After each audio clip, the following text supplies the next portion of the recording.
Question number 1, 5 ਅੰਕਾਂ ਦੀ ਵੱਡੀ ਤੋਂ ਵੱਡੀ ਸੰਖਿਆ ਦੀ ਅਗੇਤਰ ਸੰਖਿਆ ਲਿਖੋ। ਇਸ ਕੁਐਸਚਨ ਨੂੰ ਕਰਨ ਵਾਸਤੇ ਸਾਨੂੰ ਪਹਿਲਾਂ 5 ਅੰਕਾਂ ਦੀ ਵੱਡੀ ਤੋਂ ਵੱਡੀ ਸੰਖਿਆ ਜੋ ਹੈ ਉਹ ਬਣਾਉਣੀ ਹੈ। ਉਸ ਤੋਂ ਬਾਅਦ ਉਹਦੇ ਵਿੱਚ ਇੱਕ ਜੋ ਹੈ ਜੋੜਨਾ ਹੈ, ਕਿਉਂਕਿ ਅਗੇਤਰ ਸੰਖਿਆ ਪੁੱਛਿਆ ਹੈ ਤਾਂ ਅਗੇਤਰ ਸੰਖਿਆ ਵਾਸਤੇ ਅਸੀਂ ਜੋ ਹੈ ਇੱਕ ਜੋੜਨਾ ਹੁੰਦਾ ਹੈ। ਹਾਂਜੀ, ਪਹਿਲਾਂ ਅਸੀਂ ਇਹ ਜੋ 5 ਅੰਕਾਂ ਦੀ ਵੱਡੀ ਤੋਂ ਵੱਡੀ ਸੰਖਿਆ ਹੈ ਇਸ ਦੇ ਵਾਸਤੇ ਕੀ ਕਰਨਾ ਹੈ। ਦੇਖੋ, 0 ਤੋਂ ਲੈ ਕੇ 9 ਤੱਕ ਜੋ ਸਭ ਤੋਂ ਵੱਡਾ ਅੰਕ ਹੈ, ਜਿਵੇਂ 9 ਹੈ ਤਾਂ ਅਸੀਂ ਪੰਜੋਂ ਅੰਕ ਜੋ ਹੈ ਉਹ 9 ਲਵਾਂਗੇ। ਠੀਕ ਹੈ, 1 2 3 4 ਤੇ 5।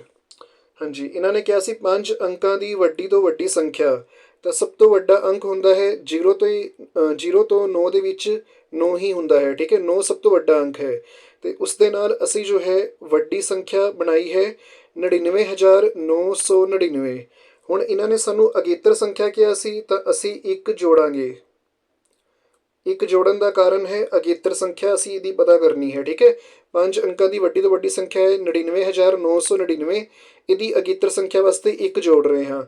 9 ਜਮਾ 1 ਇਹ ਹੋ ਗਿਆ 10, ਇੱਕ ਹਾਸਲ ਗਿਆ 9 ਜਮਾ 1 10, ਇੱਕ ਹਾਸਲ ਗਿਆ 9 ਜਮਾ 1 10, ਇੱਕ ਹਾਸਲ ਗਿਆ 9 ਜਮਾ 1 10, ਫਿਰ ਇੱਕ ਹਾਸਲ ਗਿਆ 9 ਜਮਾ 1 10।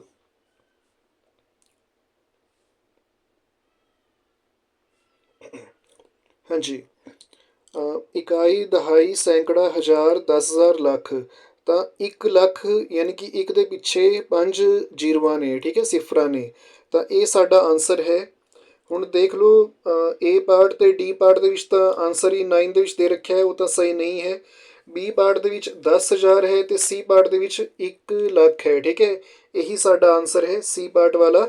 ਤਾਂ 1 ਲੱਖ ਜੋ ਹੈ ਉਹ ਸਾਡਾ ਆਨਸਰ ਹੈ, ਇੱਕ ਦੇ ਪਿੱਛੇ 5 ਜ਼ੀਰੋਜ਼ ਹੈ। ਠੀਕ ਹੈ,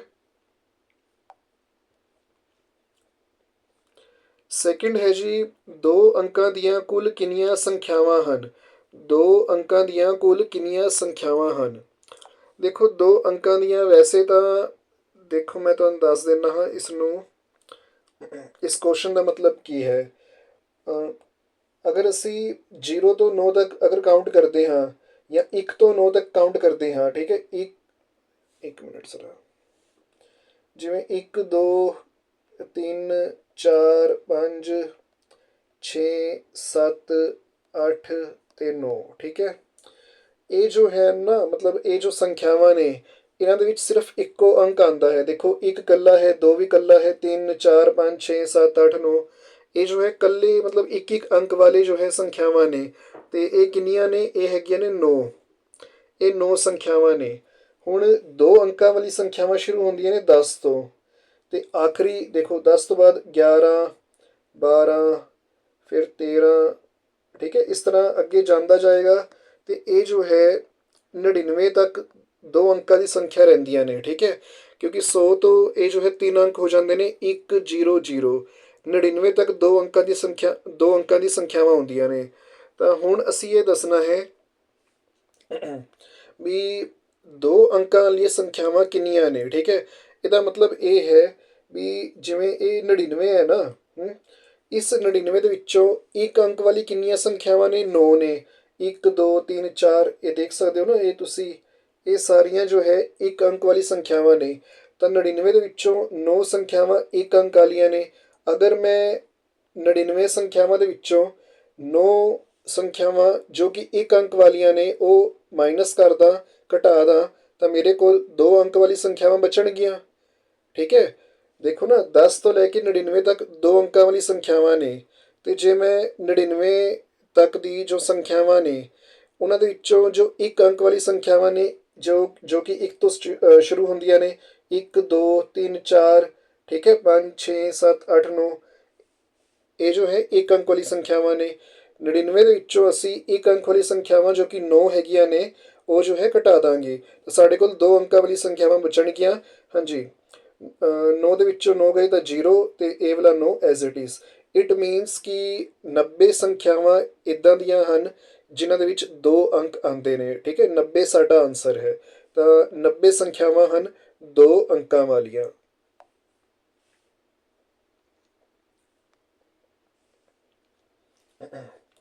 ਹਾਂਜੀ, ਦੋ ਅੰਕਾਂ ਦੀਆਂ ਕੁੱਲ ਕਿੰਨੀਆਂ ਸੰਖਿਆਵਾਂ ਹਨ? ਅਸੀਂ ਆਂਸਰ ਦੇਵਾਂਗੇ 90। ਜੋ ਬੀ ਪਾਰਟ ਹੈ ਉਹ ਸਾਡਾ ਆਂਸਰ ਹੈ। ਥਰਡ ਕੁਐਸਚਨ ਹੈ ਜੀ, ਪੰਜ ਅੰਕਾਂ ਦੀਆਂ ਕੁੱਲ ਕਿੰਨੀਆਂ ਸੰਖਿਆਵਾਂ ਹਨ? ਪੰਜ ਅੰਕਾਂ ਦੀਆਂ ਕੁੱਲ ਕਿੰਨੀਆਂ ਸੰਖਿਆਵਾਂ ਹਨ? ਪੰਜ ਅੰਕਾਂ ਦੀਆਂ।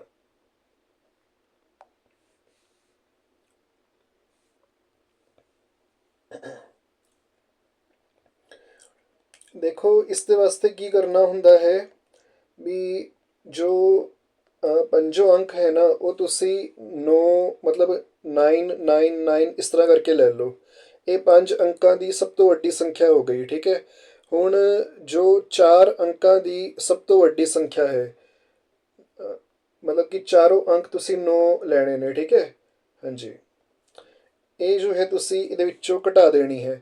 ਇਹ ਹੈ ਪੰਜ ਅੰਕਾਂ ਦੀ ਸਭ ਤੋਂ ਵੱਡੀ ਸੰਖਿਆ ਜਿਹਦੇ ਵਿੱਚ ਪੰਜੋ ਅੰਕ 9 ਨੇ, ਅਤੇ ਇਹਦੇ ਥੱਲੇ ਹੈ ਜੀ ਚਾਰ ਅੰਕਾਂ ਦੀ ਸਭ ਤੋਂ ਵੱਡੀ ਸੰਖਿਆ ਜਿਹਦੇ ਵਿੱਚ ਚਾਰੋਂ ਅੰਕ 9 ਨੇ। ਤਾਂ ਪੰਜ ਅੰਕਾਂ ਦੀ ਵੱਡੀ ਸੰਖਿਆ ਦੇ ਵਿੱਚੋਂ ਚਾਰ ਅੰਕਾਂ ਦੀ ਵੱਡੀ ਸੰਖਿਆ ਅਸੀਂ ਘਟਾ ਦੇਣੀ ਹੈ।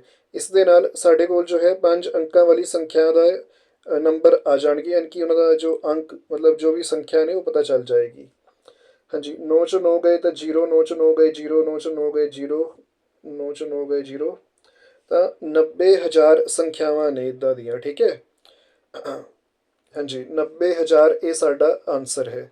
ਇਹਦੇ 'ਚ ਕਰਨਾ ਕੀ ਹੁੰਦਾ ਹੈ, ਪੰਜ ਅੰਕਾਂ ਦੀ ਵੱਡੀ ਤੋਂ ਵੱਡੀ ਸੰਖਿਆ ਬਣਾਓ 9 ਦਾ ਮਤਲਬ 9 ਦਾ ਯੂਜ਼ ਕਰਕੇ, ਅਤੇ ਚਾਰ ਅੰਕਾਂ ਦੀਆਂ ਜੋ ਹੈ ਉਹ ਸਭ ਤੋਂ ਵੱਡੀ ਸੰਖਿਆ ਬਣਾਓ 9 ਦਾ ਜਾਂ ਫਿਰ 9 ਦਾ ਯੂਜ਼ ਕਰਕੇ, ਅਤੇ ਮਾਈਨਸ ਕਰ ਦਿਓ। ਜੋ ਵੀ ਆਂਸਰ ਆਏਗਾ ਜਾਂ ਫਿਰ ਜੋ ਵੀ ਤੁਹਾਡਾ ਮਤਲਬ ਰਿਮਾਈਂਡਰ ਹੋਏਗਾ ਬਚੇਗਾ, ਉਹ ਜੋ ਹੈ ਤੁਹਾਡੀ ਮਤਲਬ ਜੋ ਕੁਐਸਚਨ ਹੈ ਨਾ, ਜਿਵੇਂ ਇੱਥੇ ਵੀ ਪੰਜ ਅੰਕਾਂ ਦੀਆਂ ਕੁੱਲ ਕਿੰਨੀਆਂ ਸੰਖਿਆਵਾਂ ਹਨ, ਠੀਕ ਹੈ। ਤਾਂ ਇਹੀ ਜੋ ਹੈ ਤੁਹਾਡਾ ਆਂਸਰ ਹੋਏਗਾ ਵੀ ਪੰਜ ਅੰਕਾਂ ਦੀਆਂ 90,000 ਸੰਖਿਆਵਾਂ ਹਨ। ਸਾਡਾ ਆਂਸਰ ਜੋ ਹੈ ਉਹ ਡੀ ਪਾਰਟ ਹੈ, 90,000। ਹਾਂਜੀ, 4 6 8 9 0 ਤੋਂ ਬਣੀ ਪੰਜ ਅੰਕਾਂ ਦੀ ਛੋਟੀ ਤੋਂ ਛੋਟੀ ਸੰਖਿਆ ਕਿਹੜੀ ਹੈ? ਦੇਖੋ, ਇਹਨਾਂ ਨੇ ਛੋਟੀ ਤੋਂ ਛੋਟੀ ਸੰਖਿਆ ਕਿਹਾ ਹੈ, ਤਾਂ ਇਹਦੇ ਵਾਸਤੇ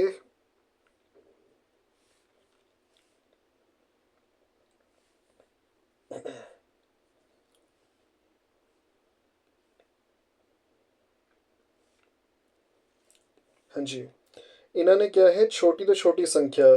ਤਾਂ ਇਹਦੇ ਵਿੱਚ ਇਹ ਨਹੀਂ ਕਰਨਾ ਵੀ 0 ਤੋਂ ਤੁਸੀਂ ਸ਼ੁਰੂ ਕਰ ਦਿਓ, ਠੀਕ ਹੈ। 0 ਤੋਂ ਅਸੀਂ ਜੋ ਹੈ ਨੰਬਰ ਸ਼ੁਰੂ ਨਹੀਂ ਕਰ ਸਕਦੇ, 0 ਨੂੰ ਅਸੀਂ ਦੂਜੇ ਨੰਬਰ 'ਤੇ ਰੱਖ ਸਕਦੇ ਹਾਂ। ਤਾਂ ਫਿਰ ਅਗਰ 0 ਨਹੀਂ ਆਏਗਾ ਤਾਂ ਫਿਰ ਸਾਡੇ ਕੋਲ 4 6 8 9 ਇਹਨਾਂ ਦੇ ਵਿੱਚੋਂ ਸਭ ਤੋਂ ਛੋਟਾ ਅੰਕ ਕਿਹੜਾ ਹੈ? 4 ਹੈ, ਉਸ ਨੂੰ ਰੱਖ ਦਿੰਦੇ ਹਾਂ ਜੀ ਪਹਿਲੇ ਨੰਬਰ 'ਤੇ। 0 ਜੋ ਹੈ ਦੂਜੇ ਨੰਬਰ 'ਤੇ। ਫਿਰ ਹੁਣ 6 8 9 ਇਹਨਾਂ ਦੇ ਵਿੱਚੋਂ ਕਿਹੜਾ ਜੋ ਹੈ ਉਹ ਮਤਲਬ ਛੋਟਾ ਅੰਕ ਹੈ? ਉਹ ਹੈ 6।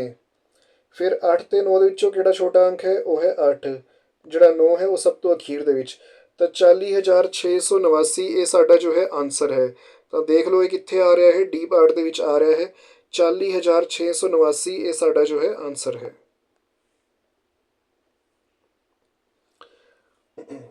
ਹਾਂਜੀ, ਅੱਗੇ ਹੈ ਜੀ ਅਸੀਂ ਸ਼ਬਦਾਂ ਤੋਂ ਸੰਖਿਆ ਲਿਖਣੀ ਹੈ।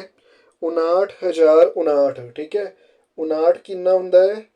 ਇਹ ਹੁੰਦਾ ਹੈ 5 ਅਤੇ 9। ਫਿਰ ਇਹਨਾਂ ਨੇ ਕਿਹਾ ਹੈ, ਦੇਖੋ ਸੈਂਕੜੇ ਵਾਲਾ ਕੋਈ ਵੀ ਨੰਬਰ ਨਹੀਂ ਹੈ 59 ਤੋਂ ਬਾਅਦ ਨਾ, ਸੈਂਕੜੇ ਵਾਲਾ ਕੋਈ ਨੰਬਰ ਨਹੀਂ ਹੈ। ਫਿਰ ਹਜ਼ਾਰ ਦੇ ਵਿੱਚ ਕਹਿ ਰਹੇ ਹੈ 59, ਯਾਨੀ ਕਿ 9 ਪਹਿਲਾਂ ਆਏਗਾ ਅਤੇ 5 ਬਾਅਦ ਦੇ ਵਿੱਚ ਆਏਗਾ। ਤਾਂ 5 9 0 5 9 0 5 9, ਠੀਕ ਹੈ। ਇਹ ਦੇਖ ਲਓ ਕਿੱਥੇ ਹੈ? ਇਹ ਵਾਲਾ ਸੀ ਪਾਰਟ ਜੋ ਹੈ ਆਂਸਰ ਹੈ 59,059 5 9 0 5 9, ਠੀਕ ਹੈ। ਛੇਵਾਂ ਹੈ ਜੀ, ਸੰਖਿਆ 26,573 ਵਿੱਚ 6 ਦਾ ਸਥਾਨਕ ਮੁੱਲ ਕੀ ਹੈ? 26,573 ਵਿੱਚ 6 ਦਾ ਸਥਾਨਕ ਮੁੱਲ।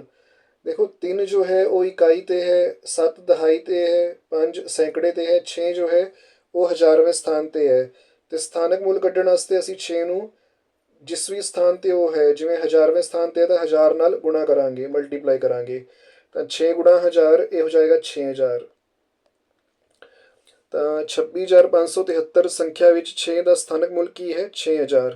ਤਾਂ ਬੀ ਪਾਰਟ ਜੋ ਹੈ ਉਹ ਇਹਦਾ ਆਂਸਰ ਹੋਏਗਾ, ਠੀਕ ਹੈ, 6000 ਜਾਂ 6000। हाँ जी, ਅੱਗੇ ਸਿੰਪਲੀ ਸਮ ਕਰਨਾ ਹੈ। ਮੈਂ ਤੁਹਾਨੂੰ ਕਰਕੇ ਦਿਖਾ ਦਿੰਦਾ ਹਾਂ ਇੱਥੇ। ਇੱਕ ਤਾਂ ਦੇਖੋ 20,000 ਹੈ, ਇੱਕ 5,000 ਹੈ, ਇੱਕ 30 ਹੈ ਤੇ ਇੱਕ 4 ਹੈ।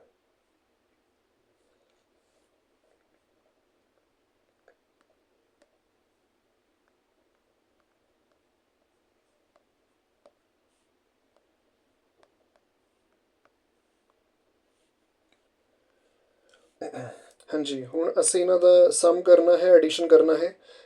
0 ਪਲੱਸ 4 ਇਹ 4 ਹੋ ਗਿਆ, 0 ਪਲੱਸ 3 3 ਹੋ ਗਿਆ, 0 ਐਜ਼ ਇਟ ਇਜ਼, 0 ਪਲੱਸ 5 5 ਹੋ ਗਿਆ ਤੇ 2 ਐਜ਼ ਇਟ ਇਜ਼। ਤਾਂ 25,034 ਜੋ ਹੈ ਇਹ ਸਾਡਾ ਆਂਸਰ ਹੈ, 25,034।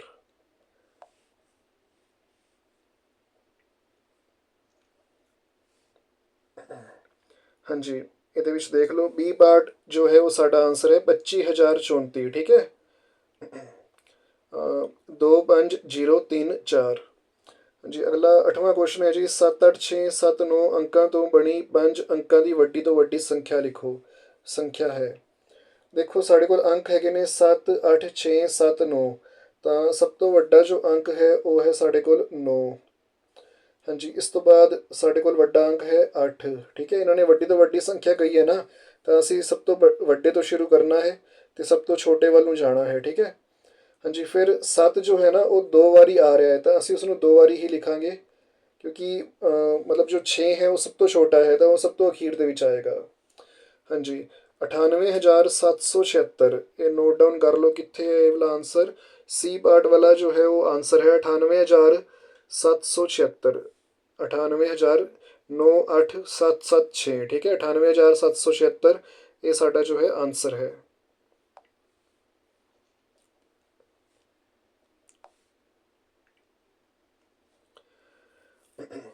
ਕੁਐਸਚਨ ਨੰਬਰ 9 ਹੈ ਜੀ, ਦਿੱਤੀਆਂ ਸੰਖਿਆਵਾਂ ਵਿੱਚੋਂ ਕਿਹੜੀ ਸੰਖਿਆ ਵਿੱਚ 8 ਦਾ ਸਥਾਨਕ ਮੁੱਲ 8,000 ਹੈ। ਦੇਖੋ ਤੁਸੀਂ ਇਹ ਦੇਖਣਾ ਹੈ ਵੀ ਜੋ ਨੀਚੇ ਮਤਲਬ ਇਹ A B C D parts ਦਿੱਤੇ ਹੋਏ ਨਾ, ਇਹਨਾਂ 'ਚੋਂ ਜੋ 8 ਹੈ, ਠੀਕ ਹੈ, ਸਾਰੀ ਸੰਖਿਆਵਾਂ ਦੇ ਵਿੱਚ 8 ਆ ਰਿਹਾ ਹੈ। ਬਸ ਤੁਸੀਂ ਇਹ ਦੇਖਣਾ ਹੈ ਵੀ ਕਿਸ ਸੰਖਿਆ ਦੇ ਵਿੱਚ 8 ਜੋ ਹੈ ਉਹ 1000ਵੇਂ ਸਥਾਨ 'ਤੇ ਆ ਰਿਹਾ ਹੈ। ਦੇਖੋ ਇੱਥੇ ਜੋ 8 ਹੈ ਉਹ ਸੈਂਕੜੇ ਸਥਾਨ 'ਤੇ ਹੈ, ਇੱਥੇ 8 ਇਕਾਈ ਵਾਲੇ ਸਥਾਨ 'ਤੇ, ਇੱਥੇ 8 ਦਹਾਈ ਵਾਲੇ ਸਥਾਨ 'ਤੇ, ਇੱਥੇ ਜੋ 8 ਹੈ ਉਹ 1000ਵੇਂ ਸਥਾਨ 'ਤੇ ਹੈ।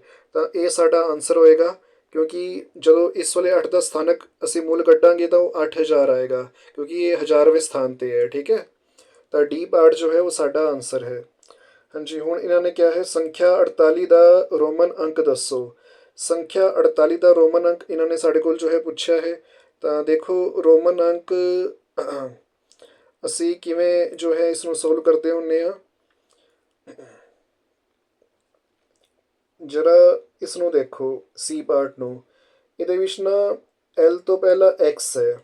ਠੀਕ ਹੈ, ਅਤੇ ਜੋ ਐਲ ਹੁੰਦਾ ਹੈ ਉਸਦੀ ਵੈਲਿਊ ਹੁੰਦੀ ਹੈ 50, ਜੋ ਐਕਸ ਹੈ ਉਹਦੀ ਵੈਲਿਊ ਹੁੰਦੀ ਹੈ 10। ਠੀਕ ਹੈ, ਅਤੇ ਅਗਰ ਲਾਰਜ ਰੋਮਨ ਨਿਊਮਰਲ ਠੀਕ ਹੈ, ਇਸ ਤੋਂ ਪਹਿਲਾਂ ਸਮਾਲ ਰੋਮਨ ਨਿਊਮਰਲ ਆ ਜਾਂਦਾ ਹੈ। ਮੈਂ ਇਹ ਕਹਿ ਰਿਹਾ ਹਾਂ ਵੀ ਇੱਕ ਵੱਡੇ ਰੋਮਨ ਨਿਊਮਰਲ ਜੋ ਕਿ ਇੱਥੇ ਐਲ ਹੈ ਜਿਹਦੀ ਵੈਲਿਊ 50 ਹੁੰਦੀ ਹੈ, ਉਸ ਤੋਂ ਪਹਿਲਾਂ ਅਗਰ ਇੱਕ ਛੋਟਾ ਰੋਮਨ ਨਿਊਮਰਲ ਆ ਜਾਂਦਾ ਹੈ ਜਿਵੇਂ ਕਿ ਇੱਥੇ ਐਕਸ ਆਇਆ ਹੈ ਜਿਹਦੀ ਵੈਲਿਊ 10 ਹੁੰਦੀ ਹੈ, ਤਾਂ ਅਸੀਂ ਕੀ ਕਰਦੇ ਹਾਂ ਵੱਡੇ ਰੋਮਨ ਨਿਊਮਰਲ ਦੇ ਵਿੱਚੋਂ ਛੋਟਾ ਰੋਮਨ ਨਿਊਮਰਲ ਮਾਈਨਸ ਕਰ ਦਿੰਦੇ ਹਾਂ, ਸਬਟਰੈਕਸ਼ਨ ਕਰ ਦਿੰਦੇ ਹਾਂ। ਤਾਂ 50 ਦੇ ਵਿੱਚੋਂ 10 ਜਾਣਗੇ ਤਾਂ ਇਹ ਹੋ ਜਾਏਗਾ 40। ਠੀਕ ਹੈ, ਮਾਈਨਸ ਹੋਣਗੇ, ਇਹ ਹੋ ਗਿਆ 40। ਹੁਣ ਇਹ ਜੋ ਐਕਸਐਲ ਹੈ ਨਾ, ਇੱਥੇ ਤੱਕ ਤਾਂ ਇਹ 40 ਹੋ ਗਿਆ। ਇਸ ਤੋਂ ਬਾਅਦ ਇਹ ਜੋ ਹੈ ਨਾ ਇਹ ਹੈ 8। ਕਿਸ ਤਰ੍ਹਾਂ 8 ਹੈ ਮੈਂ ਦੱਸ ਦਿੰਦਾ ਹਾਂ। ਦੇਖੋ ਇਹ ਜਿਹੜਾ ਐਕਸਐਲ ਹੈ ਇਹ ਤਾਂ ਹੋ ਗਿਆ 50 ਮਾਈਨਸ 10 40। ਜਿਹੜਾ ਇਹ 20 ਵਾਲਾ ਦੇਖ ਰਹੇ ਹੋ ਨਾ ਤੁਸੀਂ ਸਾਈਨ, ਇਹ ਹੁੰਦਾ ਹੈ 5 ਦਾ, ਅਤੇ ਜਿਹੜੇ ਇਹ 3 ਮਤਲਬ ਆਈ ਬਣੇ ਹੋਏ ਨੇ, ਇੱਕ ਆਈ ਦਾ ਜੋ ਨਿਸ਼ਾਨ ਹੈ ਉਹ 1 ਦੇ ਬਰਾਬਰ ਹੁੰਦਾ ਹੈ। ਇਵੇਂ ਦੇ 3 ਹੈਗੇ ਨਾ ਤਾਂ ਇਹ 3 ਵਾਰੀ ਲਿਖਿਆ ਜਾਏਗਾ। ਠੀਕ ਹੈ, ਅਤੇ ਜਮ੍ਹਾਂ ਕਰਨਾ ਹੈ 5 ਜਮ੍ਹਾਂ 1 6 ਹੋ ਗਿਆ, 6 ਜਮ੍ਹਾਂ 1 7 ਹੋ ਗਿਆ, 7 ਜਮ੍ਹਾਂ 1 8 ਹੋ ਗਿਆ। ਠੀਕ ਹੈ, ਤਾਂ 40 ਜਮ੍ਹਾਂ 8 ਇਹ ਹੋ ਗਿਆ 48। ਹਾਂਜੀ, ਇਹ ਜੋ ਸੀ ਪਾਰਟ ਹੈ ਨਾ ਇਹ ਸਾਡਾ ਆਂਸਰ ਹੈ। ਠੀਕ ਹੈ,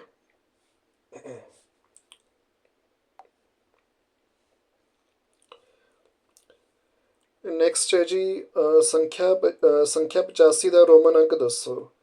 ਇਹਦੇ ਵਿੱਚ ਦੇਖੋ, ਜਿਹੜਾ ਇਹ ਡੀ ਪਾਰਟ ਹੈ, ਮੈਂ ਹੁਣੇ ਤੁਹਾਨੂੰ ਦੱਸਿਆ ਵੀ ਐਲ ਦੀ ਵੈਲਿਊ ਹੁੰਦੀ ਹੈ 50, ਅਤੇ ਜਿਹੜਾ ਇਹ ਐਕਸ ਹੁੰਦਾ ਨਾ, ਇਹ ਹੁੰਦਾ 10 ਦੇ ਬਰਾਬਰ। ਇਹ ਐਕਸ ਹੁਣ 3 ਵਾਰੀ ਆ ਰਿਹਾ ਹੈ, ਤਾਂ ਇਟ ਮੀਨਸ ਕਿ ਇਹ 30 ਨੂੰ ਰਿਪਰੈਜ਼ੈਂਟ ਕਰੇਗਾ। ਠੀਕ ਹੈ, 3 ਵਾਰੀ ਐਕਸ ਆ ਰਿਹਾ ਹੈ ਨਾ, ਇੱਕ ਐਕਸ 10 ਨੂੰ ਜੋ ਹੈ ਉਹ ਦਰਸਾਉਂਦਾ ਹੈ, ਅਤੇ ਜਿਹੜਾ ਇਹ 20 ਹੁੰਦਾ ਹੈ ਇਹ 5 ਦਾ ਹੁੰਦਾ ਹੈ।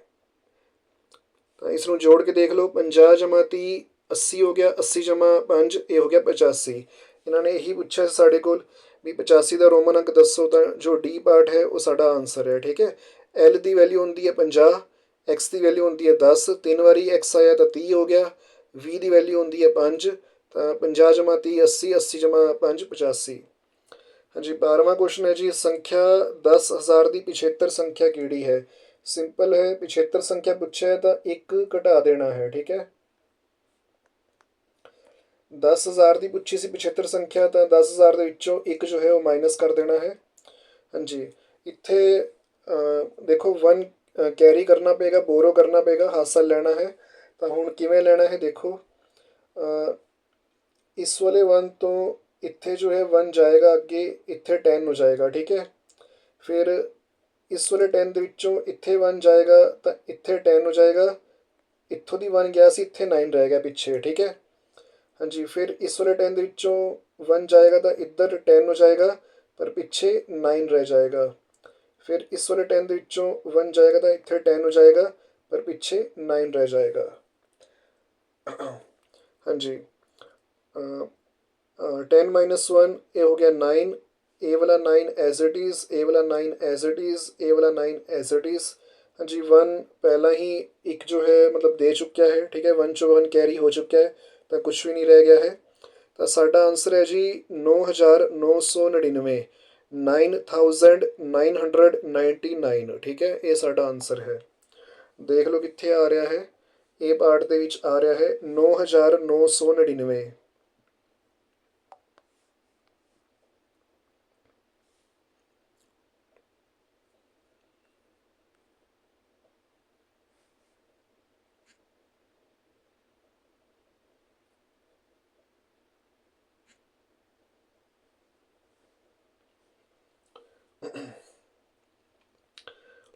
ਕੁਐਸਚਨ ਨੰਬਰ 13 ਹੈ ਜੀ, 94 ਲਈ ਰੋਮਨ ਅੰਕ ਲਿਖੋ। ਦੇਖੋ ਇਹਦੇ ਵਿੱਚ ਕੀ ਹੈ ਕਿ ਜਿਹੜਾ ਇਹ ਵਾਲਾ ਹੈ ਸੀ ਪਾਰਟ, ਜੋ ਐਕਸ ਹੈ ਉਹ 10 ਦਾ ਸਿੰਬਲ ਹੈ, ਜੋ ਸੀ ਹੈ ਉਹ 100 ਦਾ ਸਿੰਬਲ ਹੁੰਦਾ ਹੈ ਸੀ। ਹੁਣ ਸੀ ਤੋਂ ਪਹਿਲਾਂ ਐਕਸ ਆ ਰਿਹਾ ਹੈ, ਉਹੀ ਰੂਲ ਹੈ ਵੀ ਜੋ ਸੀ ਹੈ ਉਹ ਇੱਕ ਲਾਰਜ ਰੋਮਨ ਨਿਊਮਰਲ ਹੈ, ਇੱਕ ਵੱਡਾ ਰੋਮਨ ਨਿਊਮਰਲ ਹੈ। ਉਸ ਤੋਂ ਪਹਿਲਾਂ ਇੱਕ ਛੋਟਾ ਰੋਮਨ ਨਿਊਮਰਲ ਆ ਰਿਹਾ ਹੈ। ਠੀਕ ਹੈ, ਤਾਂ ਇਹ ਜੋ ਹੈ ਸਬਟਰੈਕਸ਼ਨ ਹੋਏਗੀ ਵੀ ਸੀ ਦੇ ਵਿੱਚੋਂ ਐਕਸ ਦੀ ਵੈਲਿਊ ਉਹ ਜੋ ਹੈ ਅਸੀਂ ਘਟਾਵਾਂਗੇ। ਸੀ ਦੀ ਵੈਲਿਊ ਹੈ 100, ਐਕਸ ਦੀ ਵੈਲਿਊ ਹੈ 10, ਤਾਂ 100 ਦੇ ਵਿੱਚੋਂ 10 ਗਏ ਤਾਂ ਇਹ ਹੋ ਜਾਏਗਾ 90। 100 ਮਾਈਨਸ 10 ਇਹ ਹੋ ਗਿਆ 90। ਠੀਕ ਹੈ, ਇਟ ਮੀਨਸ ਕਿ ਜੋ ਇਹ ਐਕਸ ਸੀ ਹੈ ਨਾ, ਇਹਦੀ ਵੈਲਿਊ ਹੋ ਗਈ 90। ਠੀਕ ਹੈ ਜੀ, ਹਾਂਜੀ, ਅਤੇ ਇਸ ਤੋਂ ਅੱਗੇ ਦੇਖੋ ਜੋ ਵੀ ਹੈ ਉਹ 5 ਦਾ ਸਿੰਬਲ ਹੈ। ਉਸ ਤੋਂ ਪਹਿਲਾਂ ਇੱਕ ਛੋਟਾ ਰੋਮਨ ਨਿਊਮਰਲ ਦਾ ਸਿੰਬਲ ਆ ਰਿਹਾ ਹੈ, ਆਈ ਲਿਖਿਆ ਹੋਇਆ ਹੈ, ਅਤੇ ਜੋ ਆਈ ਹੁੰਦਾ ਹੈ ਉਹ 1 ਨੂੰ ਦਰਸਾਉਂਦਾ ਹੈ। ਤਾਂ ਦੇਖੋ ਵੀ ਜੋ ਹੈ ਉਹ ਅੱਗੇ ਹੈ, ਅਤੇ ਜੋ ਆਈ ਹੈ ਉਹ ਪਿੱਛੇ ਹੈ। ਠੀਕ ਹੈ, ਵੱਡਾ ਰੋਮਨ ਨਿਊਮਰਲ ਅੱਗੇ ਹੈ, ਛੋਟਾ ਰੋਮਨ ਨਿਊਮਰਲ ਪਿੱਛੇ ਹੈ, ਤਾਂ ਇੱਥੇ ਵੀ ਸਬਟਰੈਕਸ਼ਨ ਹੋਏਗੀ। 5 ਮਾਈਨਸ 1 ਕਰਾਂਗੇ, ਇਹ 4 ਹੋ ਜਾਏਗਾ, ਅਤੇ ਐਕਸ ਸੀ ਦੀ ਵੈਲਿਊ ਪਹਿਲਾਂ ਹੀ 90 ਅਸੀਂ ਕੱਢ ਰੱਖੀ ਹੈ, ਅਤੇ 4 ਏ ਵਾਲੇ। ਠੀਕ ਹੈ, ਤਾਂ 90 ਜਮ੍ਹਾਂ 4 ਇਹ ਹੋ ਗਿਆ 94। ਇਹੀ ਸਾਡਾ ਸੀ ਮਤਲਬ ਕੁਐਸਚਨ ਵੀ 94 ਲਈ ਰੋਮਨ ਅੰਕ ਲਿਖੋ, ਤਾਂ ਸੀ ਪਾਰਟ ਹੈ ਜੀ ਦਾ ਆਨਸਰ। ਇਹ ਵਾਲਾ ਜੋ ਹੈ ਇਸ ਦਾ ਆਨਸਰ ਹੈ। ਐਕਸ ਸੀ ਦੀ ਵੈਲਿਊ ਹੈ 90, ਅਤੇ ਇਸ ਆਈ ਅਤੇ ਵੀ ਦੀ ਵੈਲਿਊ ਹੈ 4। ਠੀਕ ਹੈ, 90 ਜਮ੍ਹਾਂ 4 ਇਕੁਅਲ ਟੂ 94। ਕੁਐਸਚਨ ਨੰਬਰ 14 ਹੈ ਜੀ, ਆਈ ਐਕਸ ਐਲ ਵੀ ਤੋਂ ਬਣੀ ਠੀਕ ਸੰਖਿਆ ਕਿਹੜੀ ਹੈ। ਇਸ ਦਾ ਜੋ ਆਨਸਰ ਹੈ ਉਹ ਹੈ ਸਾਡਾ ਬੀ ਵਾਲਾ ਹੋਏਗਾ। ਦੇਖੋ ਇਹਦੇ ਵਿੱਚ ਐਲ ਤੋਂ ਪਹਿਲਾਂ ਐਕਸ ਆ ਰਿਹਾ ਹੈ ਅਤੇ ਵੀ ਤੋਂ ਬਾਅਦ ਆਈ ਆ ਰਿਹਾ ਹੈ। ਠੀਕ ਹੈ, ਅਤੇ ਜਿਵੇਂ ਦੇਖੋ ਹੁਣ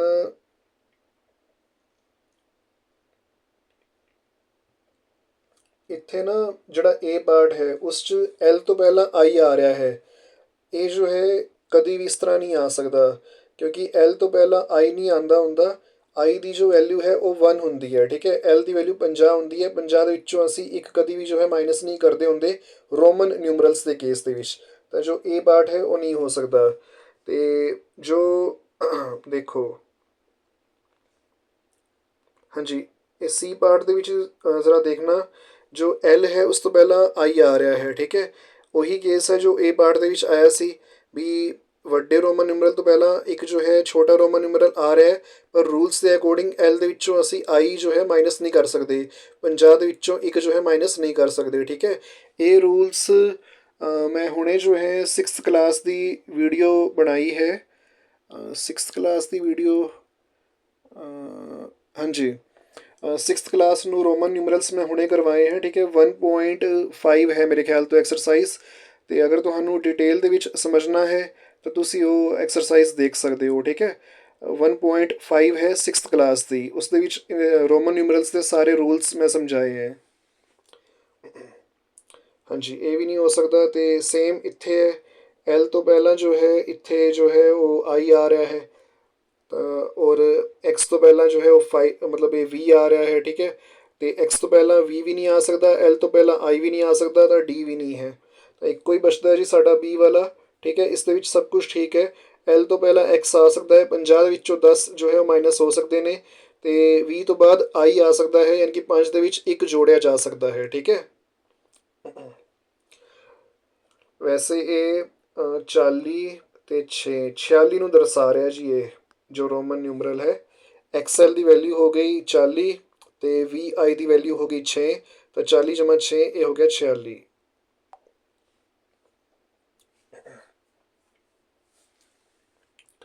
ਹਾਂਜੀ, 15ਵਾਂ ਸਵਾਲ ਹੈ ਜੀ, 103 ਅੰਕਾਂ ਨੂੰ ਵਰਤ ਕੇ 5 ਅੰਕਾਂ ਦੀ ਵੱਡੀ ਤੋਂ ਵੱਡੀ ਸੰਖਿਆ ਲਿਖੋ। ਦੇਖੋ, 3 ਅੰਕ ਸਾਨੂੰ ਦੇ ਰੱਖੇ ਨੇ ਅਤੇ ਇਹਨਾਂ ਨੇ ਸਾਨੂੰ ਵੱਡੀ ਤੋਂ ਵੱਡੀ ਸੰਖਿਆ ਕਿਹਾ ਹੈ। ਇਹਦਾ ਮਤਲਬ ਇਹ ਹੈ ਵੀ ਅਸੀਂ 2 ਅੰਕ ਹੋਰ ਜੋ ਯੂਜ਼ ਕਰਨੇ ਨੇ, ਉਹ ਜੋ ਹੈ ਜਿਹੜਾ ਇਹਨਾਂ ਤਿੰਨਾਂ ਦੇ ਵਿੱਚੋਂ ਸਭ ਤੋਂ ਵੱਡਾ ਅੰਕ ਹੈ, ਠੀਕ ਹੈ, ਉਹ ਵਾਲੇ ਯੂਜ਼ ਕਰਾਂਗੇ, ਠੀਕ ਹੈ। ਇਹਨਾਂ ਨੇ ਵੱਡੀ ਤੋਂ ਵੱਡੀ ਸੰਖਿਆ ਕਿਹਾ ਹੈ ਨਾ, ਤਾਂ 103 ਦੇ ਵਿੱਚੋਂ ਦੇਖੋ ਇਹ ਤਾਂ 3 ਅੰਕ ਹੋ ਗਏ 103। ਹੁਣ 2 ਅੰਕ ਹੋਰ ਅਸੀਂ ਯੂਜ਼ ਕਰਨੇ ਨੇ, ਕਿਉਂਕਿ ਇਹਨਾਂ ਨੇ ਸਾਨੂੰ 5 ਅੰਕਾਂ ਦੀ ਕਿਹਾ ਹੈ। ਤਾਂ ਉਹ 2 ਅੰਕ ਉਹ ਯੂਜ਼ ਕਰਾਂਗੇ ਅਸੀਂ ਜਿਹੜਾ 103 ਦੇ ਵਿੱਚੋਂ ਸਭ ਤੋਂ ਵੱਡਾ ਅੰਕ ਹੈ। ਸਭ ਤੋਂ ਵੱਡਾ ਅੰਕ ਸਾਫ਼ ਨਜ਼ਰ ਆ ਰਿਹਾ ਹੈ, 1 ਵੀ ਨਹੀਂ ਹੈ, 0 ਵੀ ਨਹੀਂ ਹੈ, ਉਹ 3 ਹੈ। ਤਾਂ 3 ਨੂੰ ਅਸੀਂ ਦੇਖੋ, 3 ਇੱਕ ਵਾਰੀ ਤਾਂ ਯੂਜ਼ ਹੋਏਗਾ, ਪਰ 2 ਵਾਰੀ ਅਸੀਂ ਹੋਰ ਯੂਜ਼ ਕਰਾਂਗੇ, ਕਿਉਂਕਿ 5 ਅੰਕਾਂ ਦੀ ਸੰਖਿਆ ਬਣਾਉਣੀ ਹੈ। ਹਾਂਜੀ, ਫਿਰ ਇਸ ਤੋਂ ਬਾਅਦ ਅਸੀਂ ਯੂਜ਼ ਕਰਾਂਗੇ, ਦੇਖੋ 1 ਅਤੇ 0 ਦੇ ਵਿੱਚੋਂ ਕਿਹੜਾ ਵੱਡਾ ਹੈ, ਉਹ ਹੈ 1, ਤਾਂ 1 ਪਹਿਲੇ ਆਏਗਾ, 0 ਜੋ ਹੈ ਅਖੀਰ ਦੇ ਵਿੱਚ। ਇਹ ਜੋ ਹੈ ਉਹ ਸੰਖਿਆ ਹੋਏਗੀ 33,310। 33,310 C ਪਾਰਟ ਸਾਡਾ ਆਨਸਰ ਹੈ, ਠੀਕ ਹੈ, 33,310।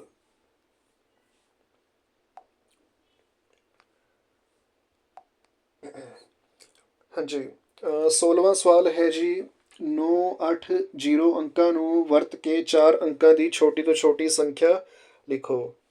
ਦੇਖੋ, ਹੁਣ ਗੱਲ ਹੋ ਰਹੀ ਹੈ ਛੋਟੀ ਤੋਂ, ਅੱਛਾ 1 ਮਿੰਟ ਜ਼ਰਾ,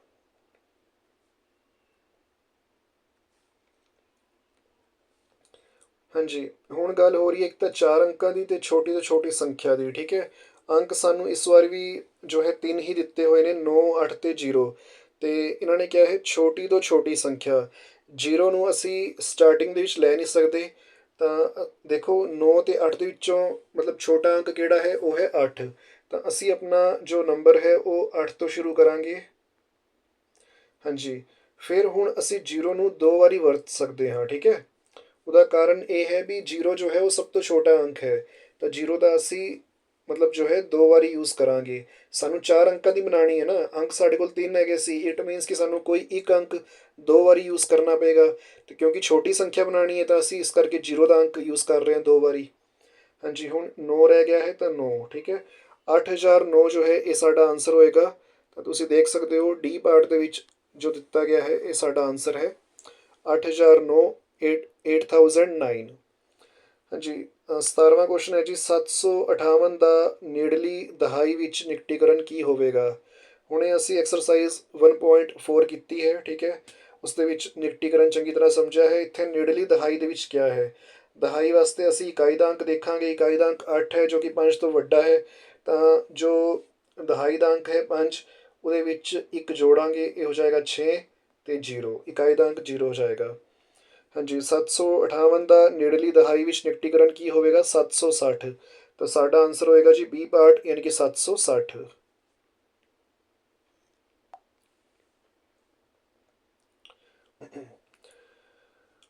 ਕੁਐਸਚਨ ਨੰਬਰ 18 ਹੈ ਜੀ, ਸੰਖਿਆ 9978 ਦਾ ਨੇੜਲੀ ਦਹਾਈ ਵਿੱਚ ਨਿਕਟੀਕਰਨ ਕੀ ਹੋਵੇਗਾ।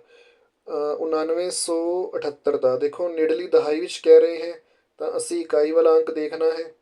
ਇਕਾਈ ਦਾ ਅੰਕ ਜੋ ਹੈ ਉਹ 8 ਹੈ, ਠੀਕ ਹੈ। ਤਾਂ ਇਟ ਮੀਨਸ ਕਿ ਦਹਾਈ ਦੇ ਅੰਕ ਦੇ ਵਿੱਚ ਅਸੀਂ 1 ਜੋੜਾਂਗੇ, ਤਾਂ ਇਹ ਜੋ 8 ਹੈ ਅਤੇ 9 ਹੈ ਐਜ਼ ਇਟ ਇਜ਼। 7 ਦੇ ਵਿੱਚ 1 ਜੋੜਾਂਗੇ, ਇਹ ਹੋ ਜਾਏਗਾ 8, ਅਤੇ ਜੋ ਇਕਾਈ ਦਾ ਅੰਕ ਹੈ ਉਹ 0। ਤਾਂ 9980 ਇਹ ਜੋ ਹੈ ਸਾਡਾ ਆਨਸਰ ਹੈ। ਹਾਂਜੀ, ਏ ਪਾਰਟ ਵਾਲਾ ਜੋ ਹੈ ਉਹ ਸਾਡਾ ਆਨਸਰ ਹੈ 9980। ਅਗਲਾ ਹੈ ਜੀ, ਸੰਖਿਆ 69,684 ਦਾ ਨੇੜਲੇ ਹਜ਼ਾਰ ਵਿੱਚ ਨਿਕਟੀਕਰਨ ਕੀ ਹੋਵੇਗਾ। ਨੇੜਲੇ ਹਜ਼ਾਰ ਵਿੱਚ ਕਰਨਾ ਹੈ ਤਾਂ ਅਸੀਂ ਦਹਾਈ ਨਹੀਂ ਸੈਂਕੜੇ ਦਾ ਅੰਕ ਦੇਖਾਂਗੇ। ਸੈਂਕੜੇ ਦਾ ਅੰਕ ਹੈ ਜੀ ਇੱਥੇ 6, ਅਤੇ ਇਟ ਮੀਨਸ ਕਿ ਇਹ 5 ਤੋਂ ਵੱਡਾ ਹੈ, ਤਾਂ 1 ਜੁੜੇਗਾ। ਹਾਂਜੀ, 9 ਦੇ ਵਿੱਚ ਯਾਨੀ ਕਿ ਹਜ਼ਾਰ ਵਾਲੇ ਅੰਕ ਦੇ ਵਿੱਚ 1 ਜੋੜਾਂਗੇ।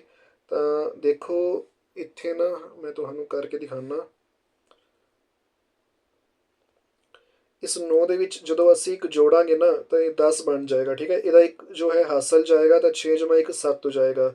ਬਾਕੀ ਜਿਹੜੇ ਤਿੰਨੋਂ ਨੇ 6, 8 ਅਤੇ 4, ਇਹਨਾਂ ਨੂੰ ਅਸੀਂ 0 ਕਰ ਦੇਣਾ ਹੈ। ਹਾਂਜੀ, 70,000 ਜੋ ਹੈ ਇਹ ਸਾਡਾ ਆਨਸਰ ਆਏਗਾ। ਜੋ ਡੀ ਪਾਰਟ ਵਾਲਾ ਹੈ 70,000, 70,000 ਜੋ ਹੈ ਉਹ ਸਾਡਾ ਆਨਸਰ ਹੈ।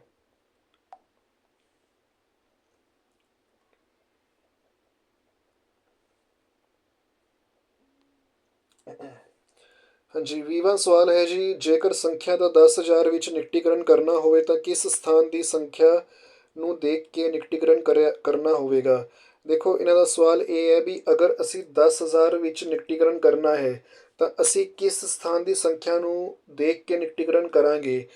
ਜਿਸ ਵੀ ਸੰਖਿਆ ਵਿੱਚ ਨਿਕਟੀਕਰਨ ਕਰਨਾ ਹੁੰਦਾ ਹੈ, ਜਿਵੇਂ ਇੱਥੇ 10,000 ਵਾਲੀ ਸੰਖਿਆ ਵਿੱਚ ਨਿਕਟੀਕਰਨ ਕਰਨਾ ਹੈ, ਤਾਂ ਅਸੀਂ ਉਸ ਤੋਂ ਇੱਕ ਪਹਿਲੇ ਵਾਲੀ ਜੋ ਸੰਖਿਆ ਅੰਕ ਹੁੰਦਾ ਹੈ ਜਾਂ ਸੰਖਿਆ ਹੁੰਦੀ ਹੈ ਉਸ ਨੂੰ ਵੇਖਦੇ ਹਾਂ। ਇਟ ਮੀਨਸ ਕਿ ਅਗਰ 10,000 ਵਾਲੀ ਸੰਖਿਆ ਦੇ ਵਿੱਚ ਅਗਰ ਨਿਕਟੀਕਰਨ ਕਰਨਾ ਹੈ ਤਾਂ ਅਸੀਂ 1000 ਵਾਲੀ ਸੰਖਿਆ ਨੂੰ ਜੋ ਹੈ ਦੇਖ ਕੇ ਨਿਕਟੀਕਰਨ ਕਰਾਂਗੇ। ਤਾਂ ਇਹਦਾ ਆਨਸਰ ਆਏਗਾ ਜੀ 1000, ਠੀਕ ਹੈ। ਜਿਸ ਵੀ ਸੰਖਿਆ ਨੂੰ ਕਰਨਾ ਹੁੰਦਾ ਹੈ ਨਿਕਟੀਕਰਨ, ਉਸ ਤੋਂ ਇੱਕ ਪਹਿਲੇ ਵਾਲੀ ਸੰਖਿਆ ਨੂੰ ਜੋ ਹੈ ਦੇਖਿਆ ਜਾਂਦਾ ਹੈ ਵੀ ਉਹ 5 ਤੋਂ ਛੋਟੀ ਹੈ, 5 ਦੇ ਬਰਾਬਰ ਹੈ ਜਾਂ 5 ਤੋਂ ਵੱਡੀ ਹੈ। ਹਾਂਜੀ, 21ਵਾਂ ਸਵਾਲ ਹੈ ਜੀ, ਸੰਖਿਆ 50,358 ਵਿੱਚ 0 ਦਾ ਸਥਾਨਕ ਮੁੱਲ ਕੀ ਹੋਵੇਗਾ। ਦੇਖੋ ਵੈਸੇ ਤਾਂ 0 ਜੋ ਹੈ ਉਹ 1000ਵੇਂ ਸਥਾਨ 'ਤੇ ਹੈ, ਠੀਕ ਹੈ। ਜੋ 8 ਹੈ ਉਹ ਇਕਾਈ ਸਥਾਨ 'ਤੇ ਹੈ, 5 ਦਹਾਈ 'ਤੇ, 3 ਸੈਂਕੜੇ 'ਤੇ, 0 ਜੋ ਹੈ ਉਹ 1000ਵੇਂ ਸਥਾਨ 'ਤੇ ਹੈ। ਪਰ 0 ਨੂੰ ਅਗਰ ਅਸੀਂ 1000 ਨਾਲ ਗੁਣਾ ਕਰਾਂਗੇ, ਕਿਉਂਕਿ ਜਿਸ ਸਥਾਨ 'ਤੇ ਹੁੰਦੀ ਹੈ ਕੋਈ ਵੀ ਅੰਕ ਜਿਸ ਸਥਾਨ 'ਤੇ ਹੁੰਦਾ ਹੈ ਅਸੀਂ ਉਸਨੂੰ ਉਸ ਸਥਾਨ ਦੇ ਨਾਲ ਗੁਣਾ ਕਰਦੇ ਹਾਂ।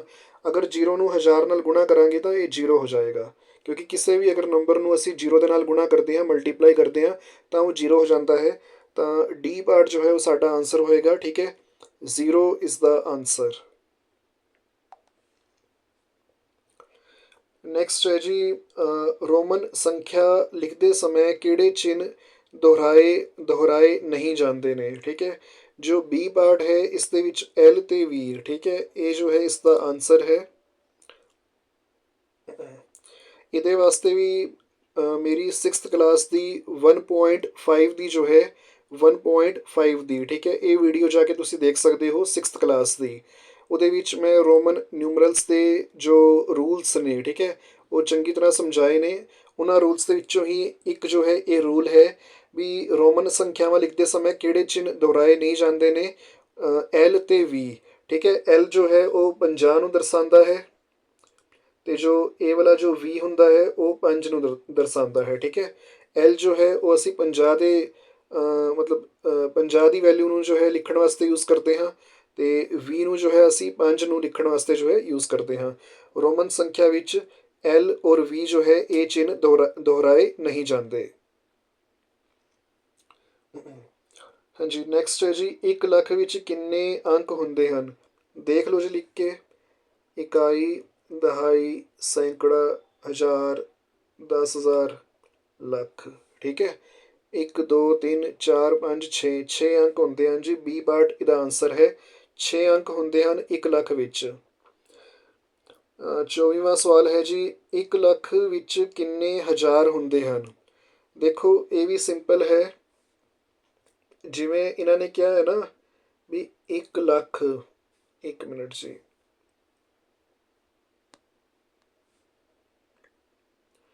ਮੈਂ ਇੱਥੇ ਹੀ ਕਰ ਦੇਣਾ ਕਿਉਂਕਿ 1 ਲੱਖ ਲਿਖਿਆ ਹੋਇਆ ਪਹਿਲਾਂ ਹੀ। ਹਾਂਜੀ ਇਹਨਾਂ ਨੇ ਕਿਹਾ ਨਾ ਵੀ ਕਿੰਨੇ ਹਜ਼ਾਰ ਹੁੰਦੇ ਹਨ, ਤਾਂ 1 ਲੱਖ ਨੂੰ ਤੁਸੀਂ ਨਾ 1,000 ਨਾਲ ਇੱਦਾਂ ਜੋ ਹੈ ਭਾਗ ਦੇ ਦਿਓ। ਠੀਕ ਹੈ। ਹਾਲੇ ਤੱਕ ਨਾ ਤੁਸੀਂ ਵੈਸੇ ਮੇਰੇ ਖਿਆਲ ਤੋਂ 4th ਕਲਾਸ ਦੇ ਵਿੱਚ ਤੁਸੀਂ ਪੜ੍ਹ ਲਈਆਂ ਹੋਣੀਆਂ। ਮਤਲਬ ਉਹਨਾਂ ਨੂੰ ਕਿਹਾ ਜਾਂਦਾ ਹੈ ਫਰੈਕਸ਼ਨਸ ਜਾਂ ਫਰੈਕਸ਼ਨਲ ਨੰਬਰਸ, ਜਿਨ੍ਹਾਂ ਦੇ ਵਿੱਚ ਮਤਲਬ ਇਹ ਸੰਖਿਆਵਾਂ ਨੇ ਜਿਨ੍ਹਾਂ ਦੇ ਵਿੱਚ ਨਿਊਮਰੇਟਰ ਅਤੇ ਡਿਨੋਮੀਨੇਟਰ ਹੁੰਦਾ ਹੈ। ਠੀਕ ਹੈ। ਉੱਪਰ ਵਾਲੇ ਨੂੰ ਅਸੀਂ ਇਸ ਨੂੰ ਜੋ ਹੈ ਨਿਊਮਰੇਟਰ ਕਹਿੰਦੇ ਹਾਂ, ਨੀਚੇ ਵਾਲੇ ਨੂੰ ਅਸੀਂ ਡਿਨੋਮੀਨੇਟਰ ਕਹਿੰਦੇ ਹਾਂ। ਪੰਜਾਬੀ 'ਚ ਉੱਪਰ ਵਾਲੇ ਨੂੰ ਜੋ ਹੈ ਅੰਸ਼ ਕਹਿੰਦੇ ਹਾਂ ਸੰਖਿਆ ਨੂੰ, ਅਤੇ ਨੀਚੇ ਵਾਲੀ ਸੰਖਿਆ ਨੂੰ ਜੋ ਹੈ ਅਸੀਂ ਹਰ ਕਹਿੰਦੇ ਹਾਂ। ਠੀਕ ਹੈ। ਹਾਂਜੀ ਤਾਂ ਇਹਦੇ ਵਿੱਚ ਕੀ ਹੈ ਵੀ ਇਹਨਾਂ ਨੇ ਪੁੱਛਿਆ ਨਾ ਵੀ 1 ਲੱਖ ਵਿੱਚ ਕਿੰਨੇ ਹਜ਼ਾਰ ਹੁੰਦੇ ਹਨ, ਤਾਂ 1 ਲੱਖ ਨੂੰ 1000 ਨਾਲ ਭਾਗ ਦੇ ਦਿਓ। ਠੀਕ ਹੈ। ਮੈਂ ਤੁਹਾਨੂੰ ਦੱਸ ਦਿੰਦਾ ਵੀ ਭਾਗ ਕਰਨ ਦਾ ਤਰੀਕਾ ਕੀ ਹੁੰਦਾ ਹੈ। ਵੀ ਜਿਹੜੀ 1,000 ਦੀ 3 ਜ਼ੀਰੋਆਂ ਨੇ ਨਾ, ਇਹਨਾਂ 3 ਜ਼ੀਰੋਆਂ ਨੂੰ 1 ਲੱਖ ਦੀ 3 ਜ਼ੀਰੋਆਂ ਦੇ ਨਾਲ ਕੈਂਸਲ ਕਰ ਦਿਓ। ਬਸ ਇਹ ਜੋ ਹੈ ਤਰੀਕਾ ਹੁੰਦਾ। ਠੀਕ ਹੈ।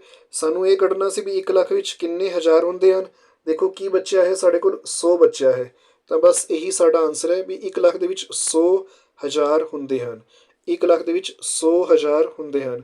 ਅਗਰ ਕਿਸੇ ਨੂੰ ਇਹ ਵਾਲਾ ਤਰੀਕਾ ਸਮਝ ਨਹੀਂ ਆਇਆ ਹੈ, ਫਿਰ ਮੈਂ ਇੱਕ ਹੋਰ ਦੱਸ ਦਿੰਦਾ ਹਾਂ।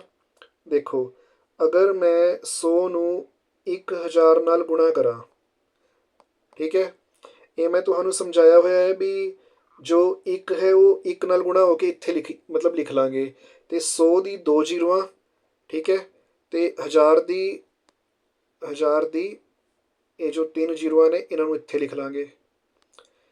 ਗੁਣਾ ਕਰਨਾ ਮਤਲਬ ਇਹਨਾਂ ਨੂੰ ਜੋ ਹੈ ਔਖਾ ਨਹੀਂ ਹੁੰਦਾ ਹੈ। ਤੁਸੀਂ ਆਪਣਾ ਜੋ ਮਤਲਬ ਨੋਰਮਲ ਜੋ ਤੁਸੀਂ ਮਲਟੀਪਲਾਈ ਕਰਦੇ ਹੋ, ਗੁਣਾ ਕਰਦੇ ਹੋ, ਉਹ ਵਾਲਾ ਮੈਥਡ ਤੁਸੀਂ ਇੱਥੇ ਯੂਜ਼ ਨਹੀਂ ਕਰਨਾ ਹੁੰਦਾ ਹੈ। ਠੀਕ ਹੈ।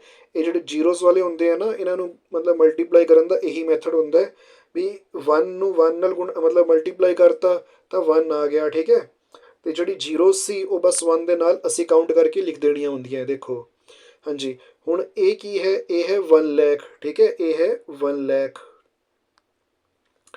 ਅਤੇ ਦੇਖੋ ਇਹ ਮਤਲਬ ਕਿੰਨੇ ਹਜ਼ਾਰ ਨੂੰ ਕਿਸ ਦੇ ਨਾਲ ਗੁਣਾ ਕਰਕੇ ਆ ਰਿਹਾ ਹੈ, 100 ਦੇ ਨਾਲ ਗੁਣਾ ਕਰਕੇ ਆ ਰਿਹਾ ਹੈ। 1000 ਨੂੰ 100 ਦੇ ਨਾਲ ਗੁਣਾ ਕਰਕੇ 1 ਲੱਖ ਆਉਂਦਾ ਹੈ। ਉਹਨਾਂ ਦਾ ਸਵਾਲ ਕੀ ਸੀ ਵੀ 1 ਲੱਖ ਵਿੱਚ ਕਿੰਨੇ ਹਜ਼ਾਰ ਹੁੰਦੇ ਹਨ, ਤਾਂ 1 ਲੱਖ ਦੇ ਵਿੱਚ ਕਿੰਨੇ ਹਜ਼ਾਰ ਹੁੰਦੇ ਹਨ, 100,000 ਹੁੰਦੇ ਹਨ। ਠੀਕ ਹੈ। ਇਹ ਸਾਡਾ ਜਵਾਬ ਹੋਏਗਾ। ਦੇਖੋ ਮੈਂ ਤੁਹਾਨੂੰ 2 ਮੈਥਡ ਸਮਝਾਏ ਨੇ, ਮਰਜ਼ੀ ਹੈ ਤੁਹਾਡੀ। ਇਹ ਹੈ 1 ਲੱਖ। ਠੀਕ ਹੈ। 1 ਲੱਖ ਵਿੱਚ ਕਿੰਨੇ ਹਜ਼ਾਰ ਹੁੰਦੇ ਹਨ, 100,000 ਹੁੰਦੇ ਹਨ। ਇਹ ਸਾਡਾ ਆਨਸਰ ਹੈ। ਇਹ ਤਾਂ ਹੋ ਗਏ ਹਜ਼ਾਰ। ਠੀਕ ਹੈ। ਅਤੇ ਹਜ਼ਾਰ ਕਿੰਨੀ ਵਾਰ ਆ ਰਹੇ ਨੇ, 100 ਵਾਰੀ ਆ ਰਹੇ ਨੇ। ਤਾਂ ਇਸ ਮਤਲਬ ਇੱਦਾਂ ਜੋ ਹੈ ਅਸੀਂ ਆਪਣਾ ਆਨਸਰ ਦੇ ਸਕਦੇ ਹਾਂ। 1 ਲੱਖ ਵਿੱਚ ਕਿੰਨੇ ਹਜ਼ਾਰ ਹੁੰਦੇ ਹਨ, 100,000 ਹੁੰਦੇ ਹਨ।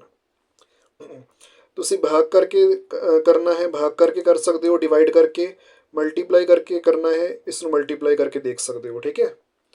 ਹਾਂਜੀ ਅਗਲਾ ਸਿੰਪਲ ਜਿਹਾ ਹੈ। ਗਿਣਤਾਰੇ ਦੇ ਕਿਸੇ ਵੀ ਕਾਲਮ ਯਾਨੀ ਕਿ ਤਾਰ ਵਿੱਚ ਵੱਧ ਤੋਂ ਵੱਧ ਕਿੰਨੇ ਮੋਤੀ ਬੀਡਸ ਪਾਏ ਜਾ ਸਕਦੇ ਹਨ। ਅਸੀਂ ਉਹ ਕੁਐਸਚਨ ਕੀਤੇ ਸੀ ਨਾ ਜਿਹਦੇ ਵਿੱਚ ਅਸੀਂ ਇਸ ਤਰ੍ਹਾਂ ਮਤਲਬ ਉਹ ਗੋਲੇ ਜਿਹੇ ਗਿਣਦੇ ਹੁੰਦੇ ਸੀ। ਠੀਕ ਹੈ। ਉਹਨਾਂ ਨੂੰ ਇਹ ਮੋਤੀ ਜਾਂ ਬੀਡਸ ਕਹਿੰਦੇ ਹੈ। ਠੀਕ ਹੈ। ਇਸ ਤਰ੍ਹਾਂ ਜੋ ਅਸੀਂ ਕੀਤੇ ਸੀ। ਠੀਕ ਹੈ। ਗਿਣਤਾਰਾ ਹੁੰਦਾ ਹੈ, ਇਸ ਨੂੰ ਗਿਣਤਾਰਾ ਕਿਹਾ ਜਾਂਦਾ ਹੈ। ਅਤੇ ਇਸ ਦੀ ਇੱਕ ਜੋ ਤਾਰ ਹੈ ਉਸਨੂੰ ਕੋਲਮ ਕਹਿ ਰਹੇ ਨੇ ਇਹ। ਹਾਂਜੀ ਇਸ ਦੇ ਵਿੱਚ ਵੱਧ ਤੋਂ ਵੱਧ ਕਿੰਨੇ ਮੋਤੀ ਜਾਂ ਬੀਡਸ ਪਾਏ ਜਾ ਸਕਦੇ ਹਨ, ਤਾਂ ਗਿਣਤਾਰੇ ਦੇ ਕਿਸੇ ਵੀ ਕਾਲਮ ਤਾਰ ਵਿੱਚ ਵੱਧ ਤੋਂ ਵੱਧ ਜੋ ਹੈ ਉਹ 9 ਜੋ ਹੈ ਉਹ ਮੋਤੀ ਜਾਂ ਬੀਡਸ ਪਾਏ ਜਾ ਸਕਦੇ ਹਨ। ਠੀਕ ਹੈ। ਜ਼ੀਰੋ ਵਾਸਤੇ ਤਾਂ ਜਿਵੇਂ ਹੁਣ ਇਹ ਵਾਲੀ ਤਾਰ ਹੈ, ਇਸ ਦੇ ਵਿੱਚ ਕੋਈ ਮੋਤੀ ਨਹੀਂ ਹੈ ਨਾ, ਤਾਂ ਇੱਥੇ ਥੱਲੇ ਜੋ ਹੈ ਅਸੀਂ ਇਸ ਨੂੰ ਜ਼ੀਰੋ ਕਾਊਂਟ ਕਰ ਲਾਂਗੇ। ਠੀਕ ਹੈ। ਜ਼ੀਰੋ ਤਾਂ ਇਹ ਹੋ ਜਾਂਦਾ ਹੈ। ਬਾਕੀ ਜਿਵੇਂ ਹੁਣ ਇੱਥੇ 3 ਮੋਤੀ ਨੇ, ਇਹ 3 ਹੋ ਗਏ। ਮੈਕਸਿਮਮ ਯਾਨੀ ਕਿ ਜ਼ਿਆਦਾ ਤੋਂ ਜ਼ਿਆਦਾ ਅਸੀਂ ਕਿੰਨੇ ਮੋਤੀ ਪਾ ਸਕਦੇ ਹਾਂ ਇੱਕ ਤਾਰ ਦੇ ਵਿੱਚ ਜਾਂ ਇੱਕ ਕੋਲਮ ਦੇ ਵਿੱਚ? ਅਸੀਂ ਜੋ ਹੈ 9 ਮੋਤੀ ਪਾ ਸਕਦੇ ਹਾਂ, ਕਿਉਂਕਿ ਦੇਖੋ ਨਾ 1 2 3 4 5 6 7 8 9, 9 ਤੋਂ ਬਾਅਦ ਫਿਰ ਉਹ 10 ਹੋ ਜਾਂਦਾ ਹੈ, ਉਹ 2 ਅੰਕਾਂ ਵਾਲਾ ਨੰਬਰ ਸ਼ੁਰੂ ਹੋ ਜਾਂਦਾ ਹੈ। ਤਾਂ ਇਹਨਾਂ ਦਾ ਸਵਾਲ ਸੀ ਵੀ ਵੱਧ ਤੋਂ ਵੱਧ ਕਿੰਨੇ ਮੋਤੀ ਅਸੀਂ ਜੋ ਹੈ ਪਾ ਸਕਦੇ ਹਾਂ, ਤਾਂ ਆਨਸਰ ਹੈ ਜੀ 9, ਠੀਕ ਹੈ, 9।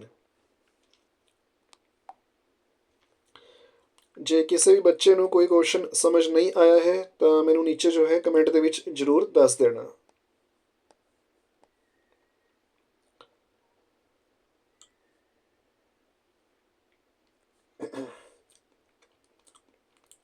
ਹਾਂਜੀ, ਇਹ ਲਾਸਟ ਕੁਝ ਲਾਈਨਸ ਲਿਖੀਆਂ ਹੋਈਆਂ ਨੇ ਜੋ ਇਸ ਮਤਲਬ ਚੈਪਟਰ ਦੇ ਵਿੱਚ ਅਸੀਂ ਜੋ ਹੈ ਸਮਝੀਆਂ ਨੇ। ਜੋ ਵੀ ਕੁਝ ਅਸੀਂ ਸਮਝਿਆ ਹੈ ਤਾਂ ਉਸ ਨੂੰ ਬਰੀਫ ਕੀਤਾ ਗਿਆ ਹੈ। ਅਸੀਂ ਜੋ ਸਿੱਖਿਆ, ਠੀਕ ਹੈ, ਇਸ ਚੈਪਟਰ ਦੇ ਵਿੱਚ ਜੋ ਕੁਝ ਵੀ ਅਸੀਂ ਸਿੱਖਿਆ, ਲਰਨਿੰਗ ਆਊਟਕਮਸ 1 ਲੱਖ ਤੱਕ ਦੀਆਂ ਸੰਖਿਆਵਾਂ ਨੂੰ ਪੜ੍ਹਨਾ, ਲਿਖਣਾ ਅਤੇ ਸਮਝਣ ਦੇ ਯੋਗ ਹੋਣਾ, ਰੋਜ਼ਾਨਾ ਜ਼ਿੰਦਗੀ ਵਿੱਚ ਦੀਆਂ ਕਿਰਿਆਵਾਂ ਜਿਵੇਂ ਲੈਣ ਦੇਣ, ਬੈਂਕਿੰਗ, ਖਰੀਦ ਵੇਚ ਆਦਿ ਵਿੱਚ ਸੰਖਿਆਵਾਂ ਦੀ ਵਰਤੋਂ ਦੇ ਯੋਗ ਹੋਣਾ, ਸੰਖਿਆਵਾਂ ਦਾ ਅਨੁਮਾਨ, ਸਥਾਨਕ ਮੁੱਲ ਅਤੇ ਅੰਕਿਤ ਮੁੱਲ ਦੀ ਜਾਣਕਾਰੀ ਦੇ ਯੋਗ ਹੋਣਾ, ਸੰਖਿਆਵਾਂ ਦੇ ਅਗੇਤਰ ਪਿਛੇਤਰ ਵੱਧਦੇ ਘਟਦੇ ਕ੍ਰਮ ਬਾਰੇ ਜਾਣਕਾਰੀ ਦੇ ਯੋਗ ਹੋਣਾ, ਵੱਖ-ਵੱਖ ਅੰਕਾਂ ਦੀ ਮਦਦ ਨਾਲ ਵੱਡੀ ਤੋਂ ਵੱਡੀ ਅਤੇ ਛੋਟੀ ਤੋਂ ਛੋਟੀ ਸੰਖਿਆ ਬਣਾਉਣ ਦੇ ਯੋਗ ਹੋਣਾ, ਮੁਕਾਬਲੇ ਦੀਆਂ ਪ੍ਰੀਖਿਆਵਾਂ ਲਈ ਤਿਆਰ ਹੋਣਾ।